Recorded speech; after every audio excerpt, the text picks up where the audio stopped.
기도의 삶 2과는 주님이 가르치신 주 기도문을 가지고 함께 나누고자 합니다.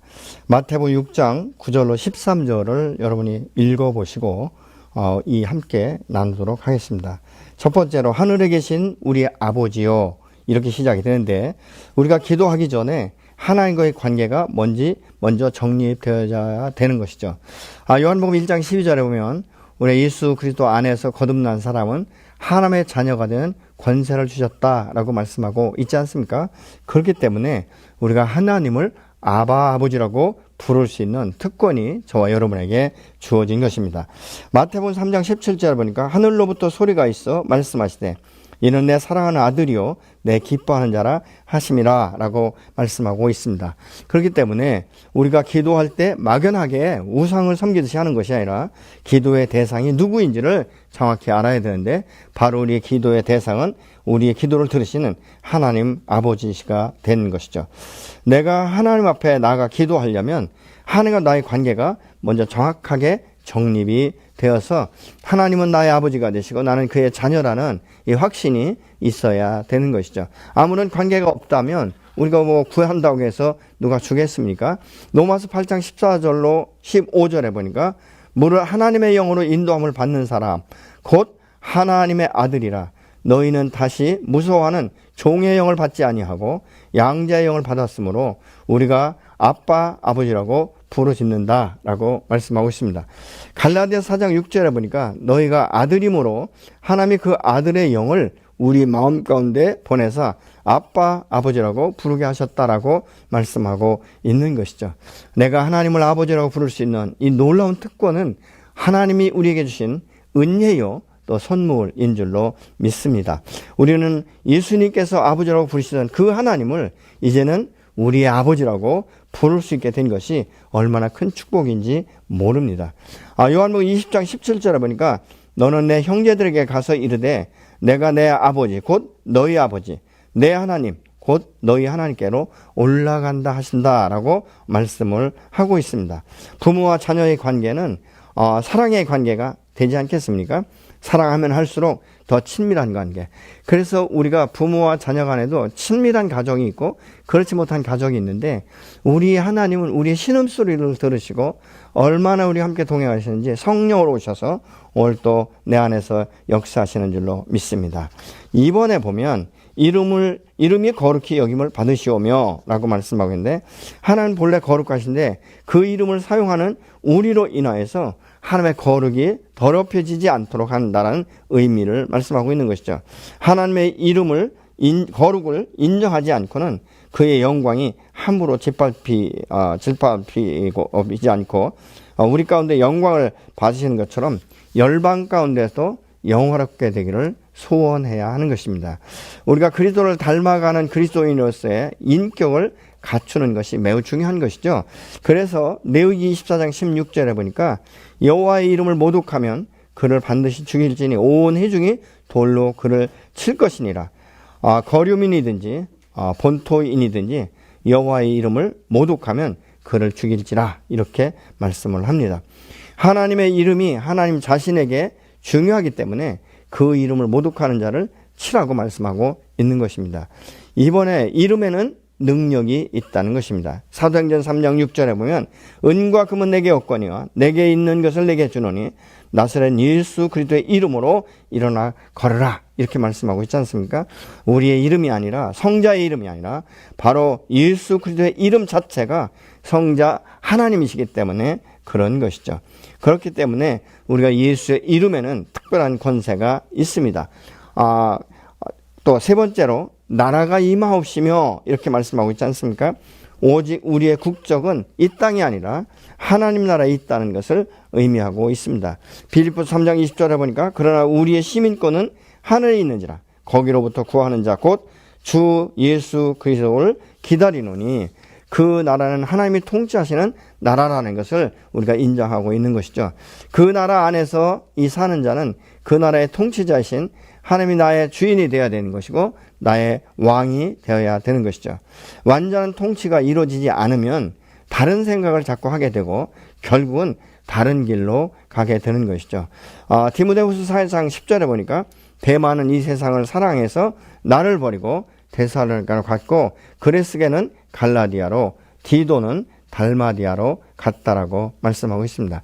사실 이 대만은 바울과 상당한 기간 함께 사역을 했지만 보이지 않는 하나님의 나라, 이 영원한 나라를 기대하는 것이 아니라 세상적이고 세속적이고 어떻게 하면 내가 세상 가운데 더 출세할 수 있을까? 아마 이런 생각을 했던 것 같습니다. 세상에서 자기가 어떤 사람이 될 거에 대한 이 기대감, 그것에 미치지 못하니까 결국은 세상을 향해서 떠나갈 수밖에 없는 것이죠. 마태복음 26장 14절로 16절에 보면 가룟 유다도 그렇게 한 것 아니겠습니까? 자기의 생명의 주이신 예수 그리스도를 은 30에 팔아버리는 결과를 가져왔다는 것은 내가 더 이상 예수로부터 얻을 것이 없다는 생각 때문에 그런 것이죠. 첫 번째, 하나님의 나라는 심령이 가난한 자의 마음에서부터 시작된다라고 마태복음 5장 3절은 말씀하고 있습니다. 심령이 가난한 자는 복이 있나니 천국이 그들의 것이다 라고 말씀하고 있죠. 심령이 가난한 자는 자신이 제일이라는 것을 아는 사람이고 하나님 앞에 자신은 은혜가 아니면 하나님의 긍휼의 하심이 없으면 아무런 가치가 없다는 것을 인정하는 것을 말하고 있는 것이죠. 하나님의 나라는 구원받은 사람의 마음 가운데서부터 시작이 되지 않습니까? 로마서 14장 17절에 보니까 하나님의 나라는 먹는 것과 마시는 것이 아니요 오직 성령 안에 있는 의와 평강과 희락이다 라고 말씀하고 있습니다.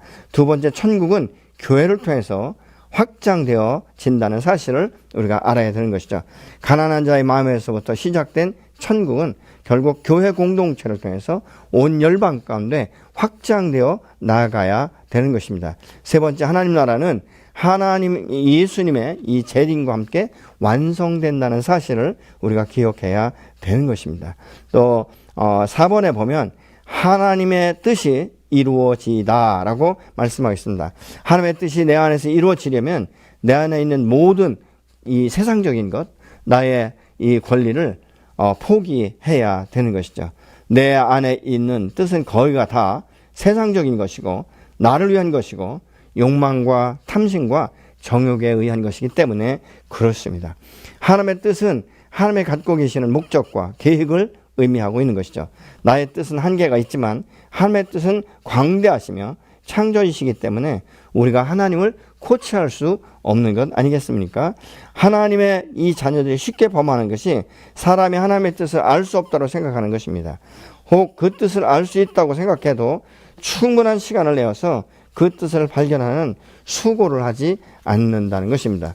그래서 어떻게 보면 우리 자신의 이 조급함 때문에 우리가 기도를 해도 일정한 시간을 하나님 안에서 이 결정하는 것이 아니라 내 생각, 내 계획, 내 뜻대로 이 응답의 시간까지 정하고 하나님 앞에 구하는 경우가 있는데 그렇게 하고 하나님 앞에 기도할 때 많은 사람들이 실망하는 모습을 우리가 볼 수 있는 것이죠.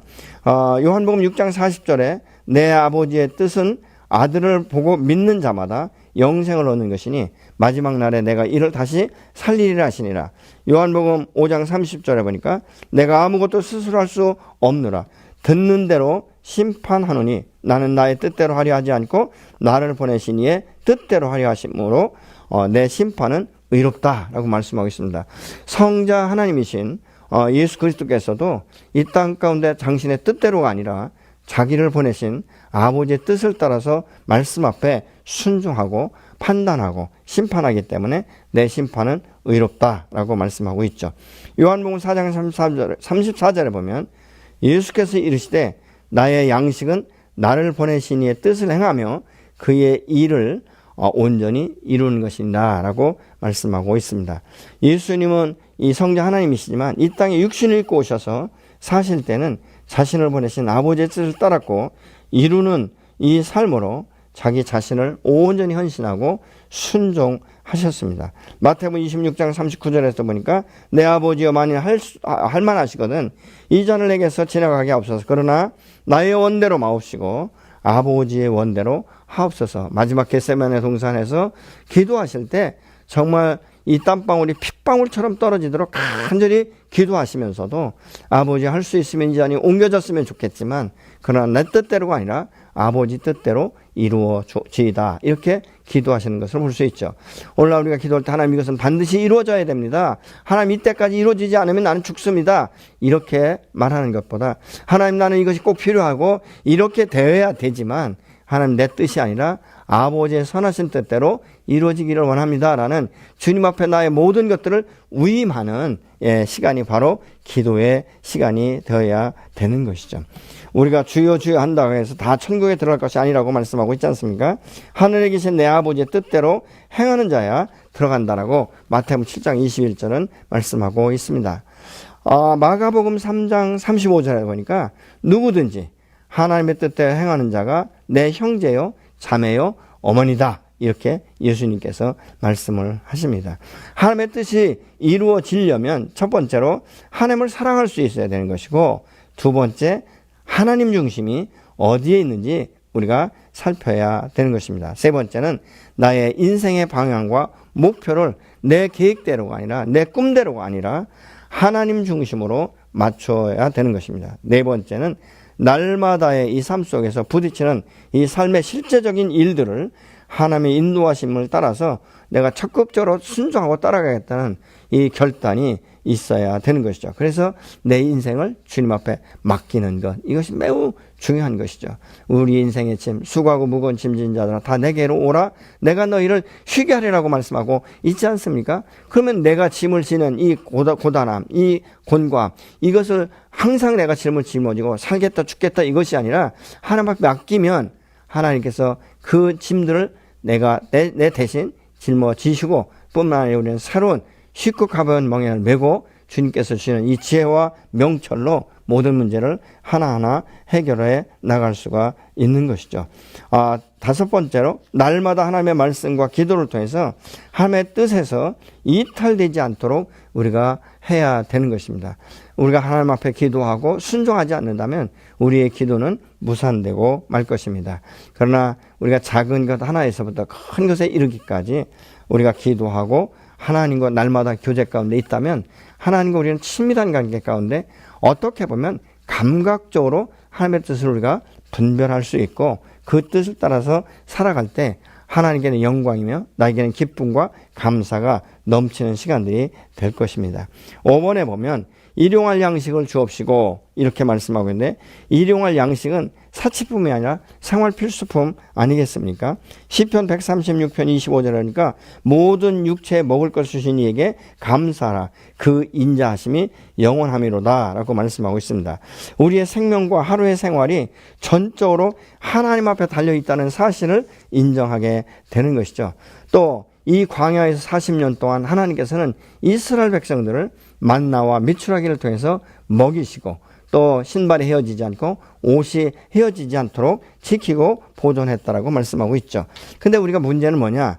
아무리 생활 필수품이라 할지라도 우리의 육심이 잉태하면 만족이 없고 감사가 없다는 것입니다.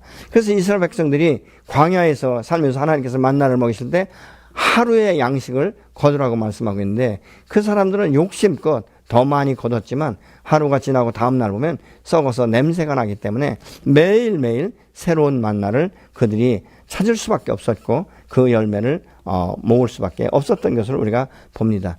욕심이 과하면 결국은 이 우리 마음 가운데 만족이 없고 감사가 없고 하나님의 찬양할 수 없고, 그 욕심이 잉태하면 결국은 죄로 인마해서 사망에 이르게 되기도 한다는 것이죠.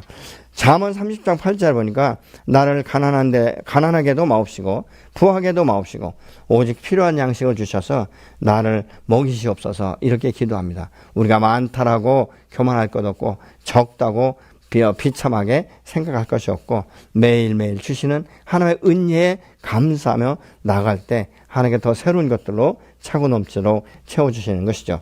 잠언 30장 9절에 보니까 홍내가 배불러서 하나님을 모른다 여호와가 누구냐 할까 하며 홍내가 가난하여 도둑질하고 내 하나님의 이름을 욕되게 할까 두려워합니다 라고 말씀하고 있습니다. 시편 37편 16절에 보니까 의인의 적은 소유가 악인의 풍부함보다 낫도다, 이렇게 말씀하고 있습니다. 하나님의 자녀가 갖는 일용할 양식이 세상 사람의 소유에 비해서 비록 작게 보일지라도 하나님의 허락하셨다면 우리가 감사하고 그것을 만족하며 행복할 때 하나님 우리의 모습을 보시면서 더 새롭게 더 풍성하게 채워주시는 줄로 믿습니다. 6번에 보면 우리에게 죄 지은 자를 사여 준 것 같이 이렇게 말씀하고 있습니다. 이것은 관계의 문제를 지금 다루고 있는 것이죠. 죄 지은 자를 용서하는 것처럼 우리가 빚진 것도 탕감해달라는 의미를 갖고 있습니다. 우리가 잘 아는 대로 마태복음 18장 21절로 35절에 보니까 베드로가 형제가 내게 죄를 범하면 주님 몇 번이나 용서해야 됩니까? 7번까지만 하면 될까요? 이렇게 질문을 하니까 하나님께서 예수님께서는 70번씩 7번이라도 용서해야 된다. 이 말씀은 뭐 어떤 분들처럼 계산해서 490번 그러면 그거 넘어가면 쳐도 되나? 라고 말하고 있지만 용서될 때까지 용서를 선포해야 된다라고 말씀하고 있는 것이죠. 저 같은 경우는 이렇게 하고 있습니다. 내가 사람에게 용서를 했을 때 그 다음에 기도할 때나 그 다음에 앉아서 계속적으로 생각할 때 그 사람을 생각하면 불쾌하고 분노가 일어날 때 저는 그렇게 선포하고 있어요. 나는 이미 용서했다. 나는 하나님 안에서 이미 용서했다라고 선포를 하는 것이죠. 그래서 사단이 더 이상 그 부분 가지고 나를 조종하거나 이용하지 못하도록 차단한 것을 하고 있는 것이죠. 만약 1만 달란트 탕감받은 자가 100달러를 빚진 자를 탕감하지 못하니까 결국은 옥에 갇히는 것을 볼 수 있지 않습니까? 32절로 33절에 보니까 이에 주인이 불러다가 말하되 악한 종아 내가 빌기에 내가 내 빚을 전부 탕감해 주었거늘 내가 너를 불쌍히 여긴 같이 너도 내 동료를 불쌍히 여김이 마땅하지 아니하냐 이렇게 말씀하시면서 결국은 그 사람 인색한 정말 이 탕감받은 것에 대해서 은혜를 모르는 그를 옥에 넣으라고 말씀하시는 것을 우리가 볼 수 있는 것이죠. 그래서 마태복음 18장 35절에 보니까 너희가 각각 마음으로부터 형제를 용서하지 아니하면 나의 하늘 아버지께서도 너희에게 이같이 하시리라. 이 말씀은 내가 형제를 용서하지 않으면 하나님도 그를 용서하지 않겠다라고 지금 말씀하고 있지 않습니까? 형제 죄를 사여준다는 이 말의 원문의 뜻은 내버렸다라는 의미가 있습니다. 내가 더 이상 형제로부터 상처받은 것을 꽁하니 내 마음 가운데 크게 뿌리박게 하지 아니하고 이것을 내 안에서 떠나보냈다라는 것을 의미하고 있는 것이죠. 7번에 보니까 우리를 시험에 들게 하지 마옵시고 이렇게 말씀하고 있는데 하나님부터 오는 이 시험은 하나님의 믿음을 테스트하기 위한 경우가 종종 있습니다만은 하나님은 우리를 시험하지는 않습니다. 또 사단은 하나님의 자녀들을 유혹하는데 이 얼마나 간교하게 유혹하는 심지어는 에덴 동산에 있었던 아담과 하와도 이 유혹에 넘어가는 것을 우리가 볼 수 있지 않습니까? 눈에 보이는 것, 이 환경을 따라가면 결국은 그 유혹에 의해서 우리가 무너지기가 쉬운 것이죠. 이 첫 번째로 보면 창세기 22장에 아브라함에게 아들 이삭을 바치라고 하신 것은 하나님께서 아들 이삭을 죽이기 위한 것이 아니라 받은 것보다 주신 분을 내가 더 신뢰하는가, 더 믿는가, 이거에 대한 하나님의 테스트라는 것을 우리가 볼 수 있는 것이죠. 사실은 아브라함은 이삭을 25년 만에 얻었지만 10수년을 기른 후에 하나님께서 바치라고 말씀하실 때 그 아브라함에게는 부활 신앙이 있었던 것을 우리가 성경을 통해서 알 수 있게 되는 것이죠. 어떻게 우리가 알 수 있는가? 너희가 여기서 기다리면 우리가 하나님 앞에 번제를 드리고 오겠다라고 말한 것을 통해서 보면 알 수 있습니다.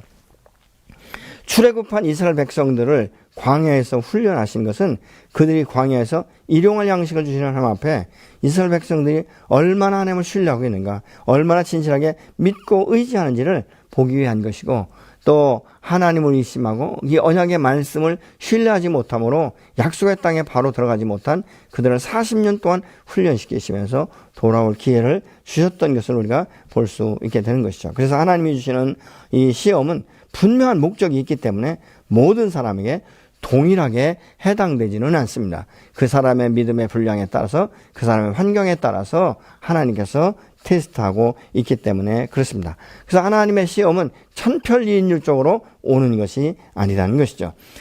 이 사단의 이 유혹은 믿음의 사람이 실족해서 하나님을 배반하고 떠나게 하는데 목적이 있어서 모든 믿음의 사람들에게 적용되는 것을 우리가 볼 수 있게 되는 것이죠. 야고보서 1장 14절에 보면 오직 각 사람이 시험을 받는 것은 자기 욕심에 끌려 미혹됨이다 라고 말씀하고 있습니다. 그래서 우리가 이 유혹의 시험에 빠지지 않도록 성령께 도움을 요청하고 하나님을 의지하면서 하나님 앞에 서서 사랑의 아버지를 바라보면서 날마다 매 순간마다 이 동행하는 것, 하나님과 동행할 때는 정말 하나님이 나와 함께 동행하시기 때문에 그 임마누엘의 하나님을 경험하지 않습니까? 에녹 같은 경우는 자식을 낳으면서도 300년을 하나님께 동행했다라고 말씀하고 있죠. 그 동행의 결과는 무엇입니까? 죽음을 보지 아니하고 하나님 앞에 들림받는 것을 우리가 구약 성경을 통해서도 알 수 있지 않습니까?